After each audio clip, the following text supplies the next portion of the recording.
미국과 일본이 무역 협상에 합의했습니다. 미국이 제시한 상호 관세율 25%가 15%로 낮아졌습니다.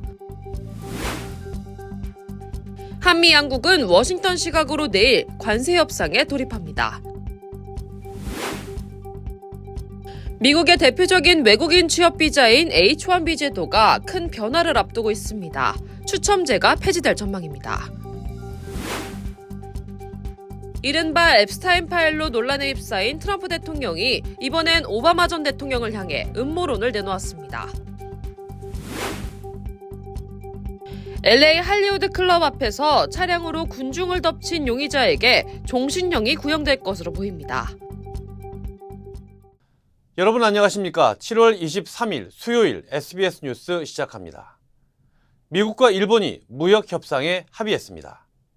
미국이 제시한 상호 관세율 25%가 15%로 낮아졌고 트럼프 대통령이 협상하지 않겠다고 했던 자동차 관세도 절반으로 줄였습니다. 오늘 첫 소식 도쿄 문준모 특파원입니다. 트럼프 미 대통령은 백악관에서 일본 측 대표와 약 70분간 회담한 뒤 협상 타결 소식을 전했습니다. But I just signed the largest trade deal in history. I think maybe the largest deal in history with Japan. 직후 이시바 총리도 다음 달 1일부터 적용될 상호 관세를 서한으로 통보받았던 25%에서 10%포인트 낮춘 15%로 합의했다고 직접 밝혔습니다. これは対米貿易黒字を抱える国の中でこれまでで最も低い数字となるものであります。 실제로 최근 협상을 타결한 인도네시아, 필리핀, 베트남보다 낮은 수치입니다. 트럼프가 협상 대상이 아니라고 선을 그었던 자동차 관세도 낮췄습니다. 현재 적용되고 있는 추가 관세 25%를 절반인 12.5%로 낮춰 원래 세율 2.5%와 합해 15%를 적용하기로 했습니다. 트럼프는 SNS에서 일본이 쌀과 일부 농산물 시장을 개방한다고 밝혔는데 이시바는 매년 무관세로 의무 수입하는 쌀 77만 톤 중 이미 절반가량을 차지하는 미국 쌀 비중을 좀 더 늘리는 것뿐이라고 의미를 축소했습니다. ミニマムアクセス米の調達割合を増やすと今回の合意について農業を犠牲にするというようなことは一切含まれておりません。 대신 일본은 미국에 5,500억 달러, 약 759조 원을 투자하기로 했는데 올 한 해 우리나라 예산 673조 원보다 큰 규모입니다. 또 품목별 관세 중 철강, 알루미늄은 낮추지 못하고 기존 50%를 유지하기로 했습니다. 네, 다음 차례는 한국의 무역 협상입니다. 한미 양국은 미국 시각으로 내일 관세 협상에 돌입합니다. 트럼프 대통령은 시장 개방에 동의하지 않으면 더 높은 관세를 부과할 거라고 압박했습니다. 이어서 워싱턴 김용태 특파원입니다. 한국 시간 오늘 새벽 김정관 산업장관이 미국에 도착했습니다. 김 장관은 미국과 일본의 무역 합의 내용을 살펴보면서 협상에 임하겠다고 밝혔습니다. 지금 면밀히 보면서 우리가 어떻게 대응해야 될지 살펴보고 있습니다. 참고할 수도 있고 비교도 해야 되고 한 여러 부분들이 있는 것 같습니다. 여한구 통상교섭본부장이 하루 전 미국에 도착한 데 이어 김 장관이 뒤따랐고 내일은 구윤철 경제부총리가 미국을 찾습니다. 한미 경제통상수장 간 2대2 회담은 미국 시간 금요일에 열립니다. 정부 차원의 올커트 프레싱 이런 차원으로 해석하면 되는 걸까요? 네, 그렇죠. 다 관계된 부처들이 다 있기 때문에. 트럼프 대통령은 SNS에 시장 개방에 동의하는 나라에만 관세를 내리고 동의하지 않으면 더 높은 관세가 부과될 것이라고 강조했습니다. 또 일본이 사상 처음 시장을 개방했다고 자평했습니다. Many foreign markets are now being opened to American industries for the very first time, and harmful trade barriers are being broken down. 백악관 측은 일본이 제안한 대미 투자 4천억 달러를 트럼프 대통령이 5천억 달러로 수정했음을 보여주는 사진을 공개하는 등 미일 협상 결과를 연일 홍보하고 있습니다. 미국과 일본은 15% 관세에 합의했습니다. 당초 일본과 마찬가지로 25% 관세가 예고된 우리나라가 미국과 어떤 협상을 할지 주목됩니다. 워싱턴에서 SBS 김용태입니다. 다음 소식입니다. 미국의 대표적인 외국인 취업 비자인 H-1B 제도가 큰 변화를 앞두고 있습니다. 기존의 추첨제 대신 연봉 수준이나 고용주의 능력에 따라 비자 대상자를 선발하는 방식이 추진되고 있습니다. 미국에서 취업하길 희망하는 한국 유학생들에게 상당한 영향이 예상됩니다. 이두현 기자가 취재했습니다. 미국에서 일하는 외국 전문 인력에게 H-1B 취업 비자는 일종의 생존권입니다. 매년 8만 5천 개의 비자를 놓고 약 50만 명 이상이 경쟁하며 당첨 여부에 따라 미국에서의 커리어가 이어질 수 있을지 결정되기 때문입니다. 공계를 전공해서 스템 OPT 3년을 받고 일을 하고 있었는데요. 매년 H-1B 비자를 신청했다가 추첨이 안 돼서 불안했었는데 다행히 마지막 3년 차인 올해 붙어서 계속 미국에서 회사를 다닐 수 있게 됐습니다. 회사를 그만두고 한국에 가거나 아니면 캐나다를 가거나 어쨌든 미국은 떠나야 되는 상황이었습니다. 이처럼 외국인 근로자들의 삶에 직접적인 영향을 주는 H-1B 제도가 변화를 앞두고 있습니다. 트럼프 행정부는 최근 H-1B 제도를 기존의 무작위 추천 방식에서 가중치 기반 선발 방식으로 바꾸는 개정안을 백악관 예산관리국에 제출했습니다. 이 방식은 연봉 수준이나 고용주 규모 등 객관적인 조건을 기준으로 삼아 고임금과 고학력 인재에게 우선순위를 주겠다는 트럼프 행정부의 이민 정책 기조가 반영된 것으로 보입니다. 변화의 이제 기초는 트럼프 대통령이 항상 이야기하는 실력 위주의 이민 정책, 그리고 임금 위주의 이민 정책을 이야기합니다. 그래서 고학력, 임금이 높은 외국인들을 H-1B로 데려오겠다, 이런 뜻입니다. 일부에선 제도가 명확해지면서 기업들의 채용 계획이 예측 가능해지고 신청자 입장에서도 준비 방향을 구체화할 수 있다는 기대도 나오고 있습니다. 하지만 출신 국가나 전공에 따라 비자 기회가 달라질 수 있다는 우려도 제기됩니다. 일단 신청자가 많을수록 확률은 높아지는 거죠. 인도와 중국 사람들의 신청자가 월등히 많습니다. 인구도 많고요. 이제 이공계 위주로 H-1B를 발행할 거다, 이렇게 생각을 합니다. 한인 기업들 사이에서도 제도 변화에 대한 기대와 우려가 동시에 나오고 있습니다. 한국 기업들 중에서도 물론 큰 현대나 삼성이라든지 이런 기업들은 미국 회사들과 경쟁하는 기업들이니까 연봉을 충분히 많이 줘서 H-1을 데리고 올 수 있지만, 그렇지 않은 작은 중소기업이라든지 로컬 기업이라든지 그런 것들은 H-1 수번하기가 쉽지 않을 거라고 생각합니다. 현재 비자를 준비 중인 유학생들과 해외 인재 확보에 나선 기업들 모두 이번 제도 개편안의 향방을 주의 깊게 지켜보고 있습니다. 추첨제의 기대 운을 시험하던 시대에서 연봉과 고용주 조건 같은 구체적인 기준 중심의 선발로 제도의 무게추가 옮겨가고 있습니다. LA에서 SBS 이두현입니다. 트럼프 행정부가 하버드대 외국인 비자 프로그램 참여 자격에 대한 조사를 제기했습니다. 국무부는 하버드대가 유학생 비자 프로그램 규정을 준수했는지 여부를 들여다보고 있다고 밝혔습니다. 앞서 지난 5월 트럼프 행정부는 하버드의 교환 방문자 프로그램 지위를 박탈했지만 연방법원이 제동을 걸며 박탈 효력이 중단됐습니다. 하지만 국무부가 다시 조사에 착수하면서 하버드의 연방기금 중단 가능성도 거론되고 있습니다. 하버드는 반유대주의 대응을 둘러싸고 연방정부와 갈등을 빚어왔으며 하버드는 이를 정치적 보복이라며 반발하고 있습니다. 미국의 집값이 또다시 사상 최고치를 경신했습니다.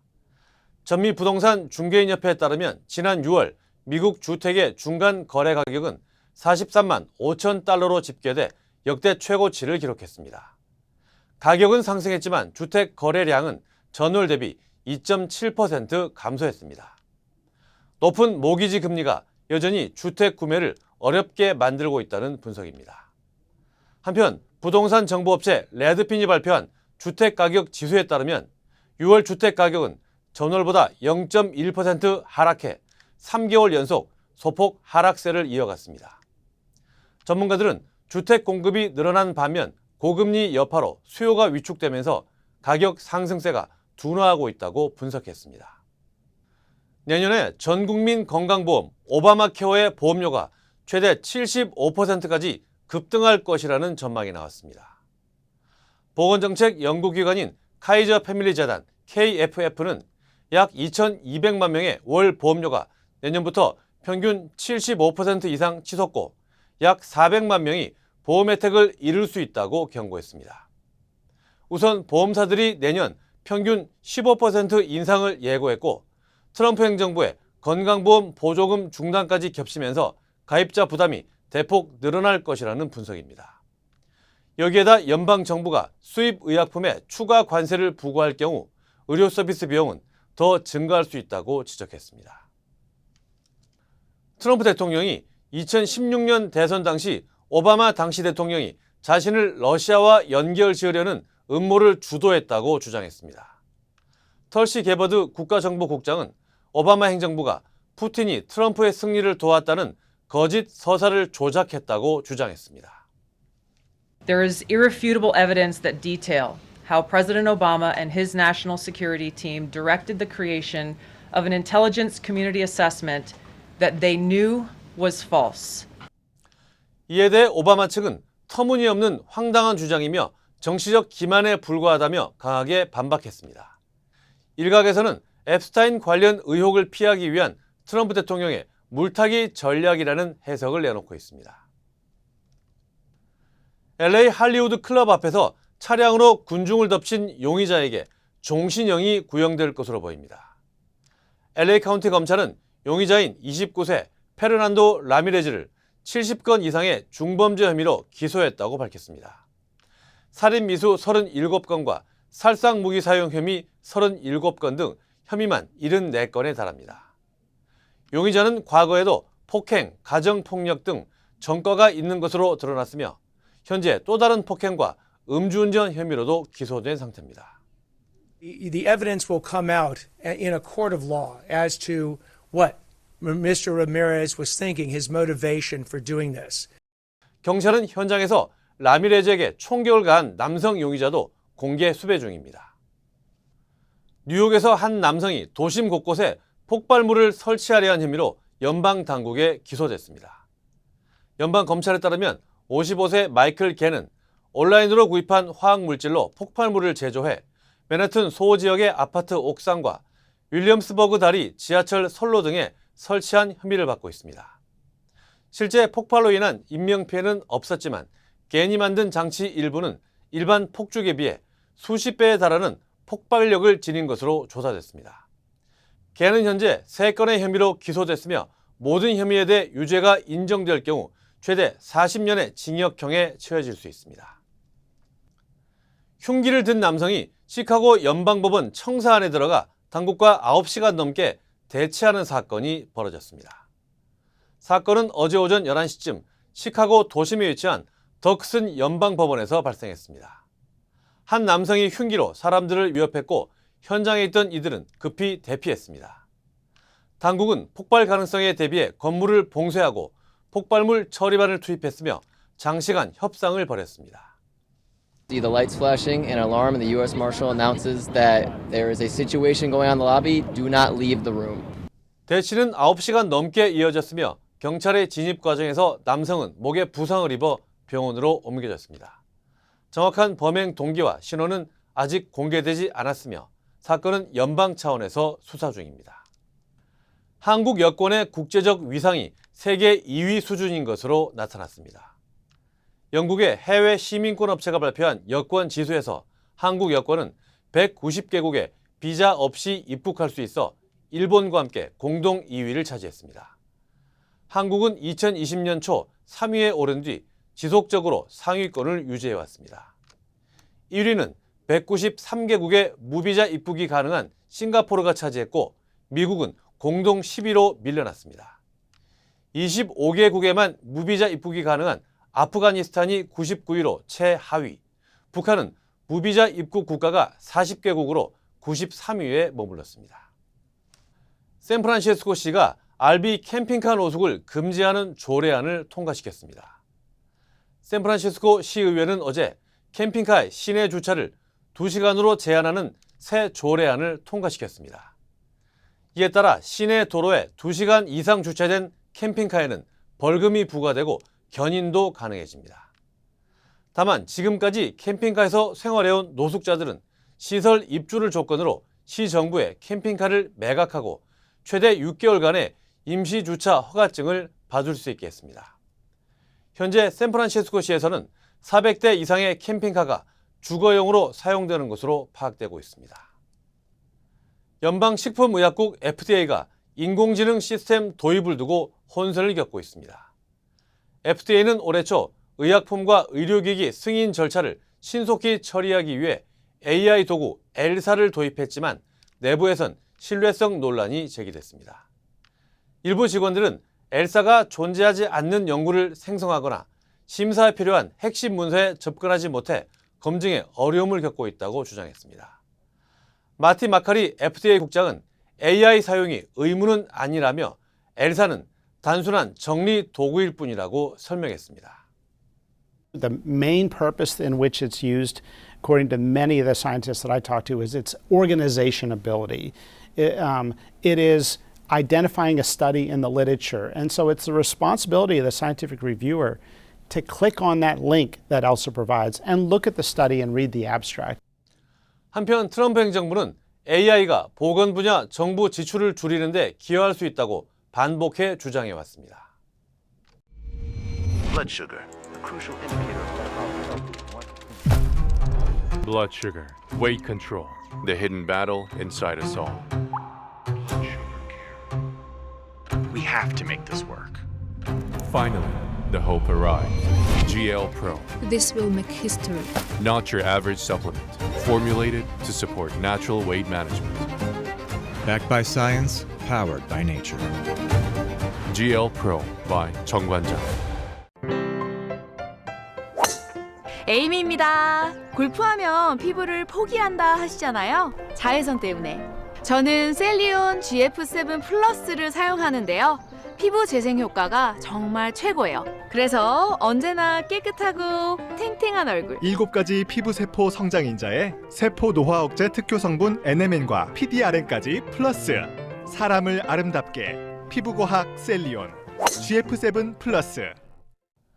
보좌진 갑질 의혹 등에 휩싸였던 강선우 여성가족부 장관 후보자가 결국 스스로 물러났습니다. 후보자로 지명된 지 30일 만입니다. 강민우 기자입니다. 강선우 여성가족부 장관 후보자가 어제 오후 3시 반쯤 자신의 SNS에 글을 올렸습니다. 마음 아프셨을 국민께 사죄의 말씀을 올린다며 믿어주시고 기회를 주셨던 이재명 대통령께도 한없이 죄송한 마음뿐이라고 적었습니다. 민주당에게도 큰 부담을 지어드렸다고 썼습니다. 많이 부족하지만 모든 것을 쏟아부어 잘해보고 싶었다면서 그러나 여기까지였던 것 같다. 큰 채찍 감사히 받아들여 성찰하며 살아가겠다고 밝혔습니다. 대통령실은 강 후보자가 SNS에 글을 올리기 1시간쯤 전인 어제 오후 2시 반쯤 강훈식 비서실장에게 사퇴 의사를 전달했고 강 실장이 이 대통령에게 이를 보고했다고 전했습니다. 보고를 받고 대통령은 별 말씀이 없으셨다고 합니다. 강 후보자 인사청문회 경과보고서 재송부 요청 시한이 오늘까지였던 만큼 사실상 내일부턴 강 후보자 임명이 가능했던 상황이었는데 그제 오후부터의 여권 내 기류 변화가 영향을 준 것으로 파악됩니다. 국정수행 지지율이 소폭 하락하는 추이를 보였을 뿐 아니라 그제 낙마한 강준욱 전 국민소통비서관의 12.3 계엄 옹호 등으로 불거진 비판의 불길이 거세진 겁니다. 결국 강 후보자에 대한 여론이 심상치 않자 민주당 원내지도부가 어제 오전 최고위원회의에서 의견을 수렴해 강 후보자에게 전달한 걸로 전해졌습니다. 강 후보자가 지명 30일 만에 자진 사퇴 의사를 표명하면서 네 번째 고위공직자 낙마를 맡게 된 이재명 정부는 국민 눈높이에 맞는 여가부 장관 후보자를 조속히 찾겠다고 밝혔습니다. SBS 강민우입니다. 다음 달 초로 소환 통보된 김건희 여사 측이 특검팀에 조사 방식 협조를 요청했지만 특검은 협의가 불필요하다며 요청을 일축했습니다. 한성희 기자입니다. 다음 달 6일 특검 소환을 통보받은 김건희 여사 측은 특검을 방문해 조사 방식을 협의하고 싶다고 요청했습니다.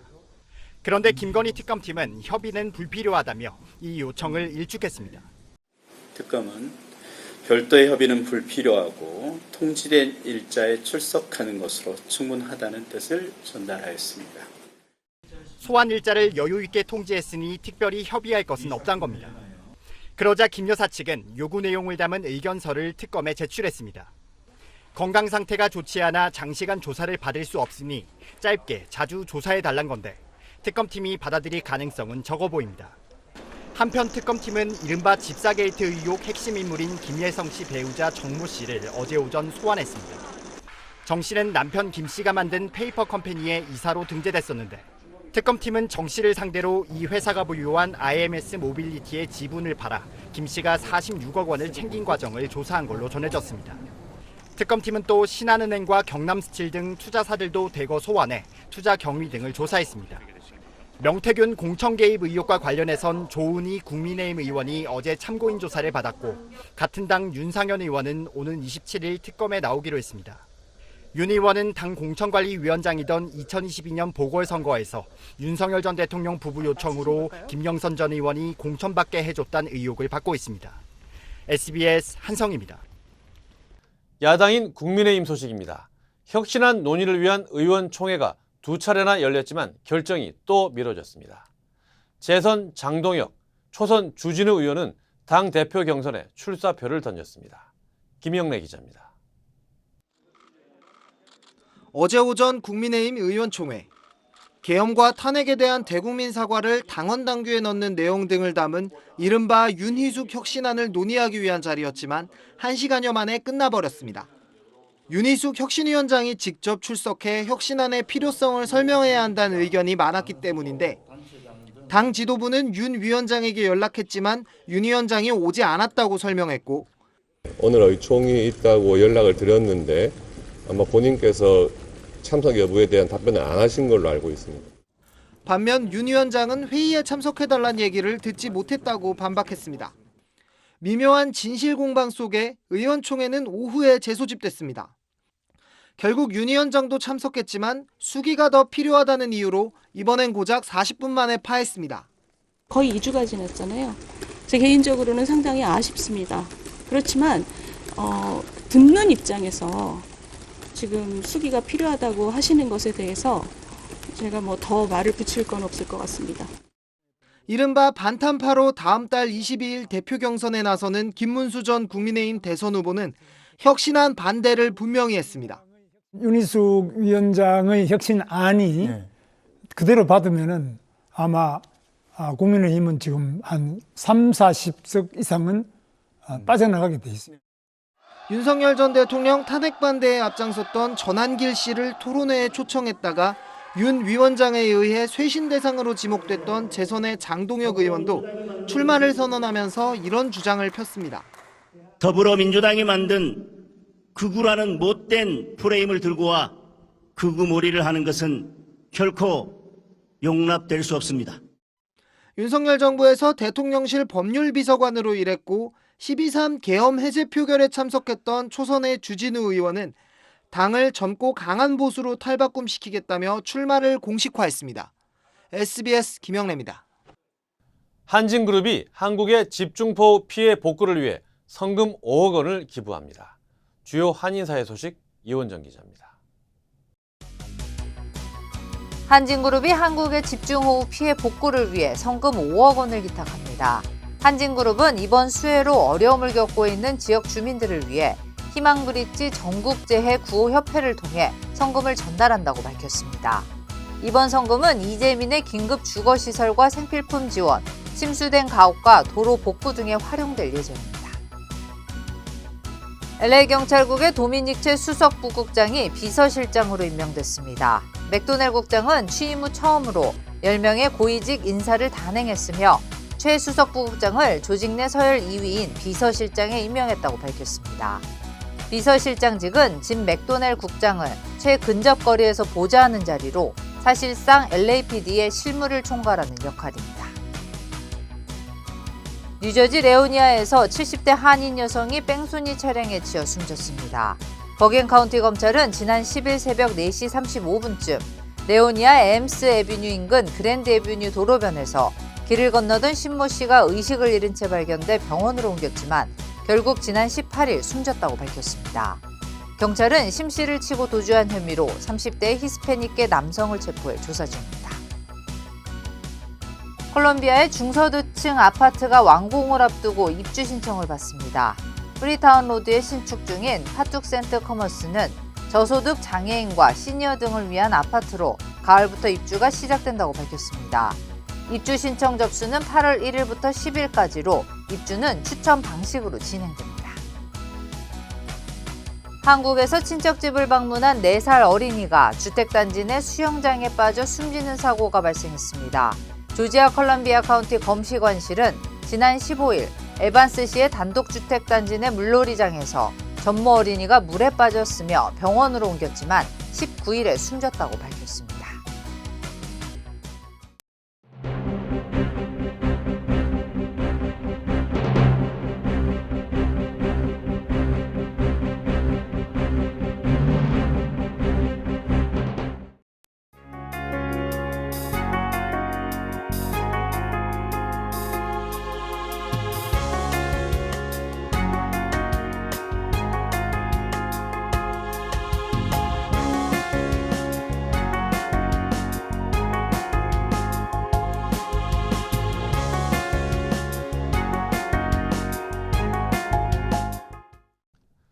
무작위 추첨제였던 외국인 취업비자 발급 방식이 연봉순으로 바뀔 경우 한국 유학생들에게 적지 않은 영향이 예상됩니다.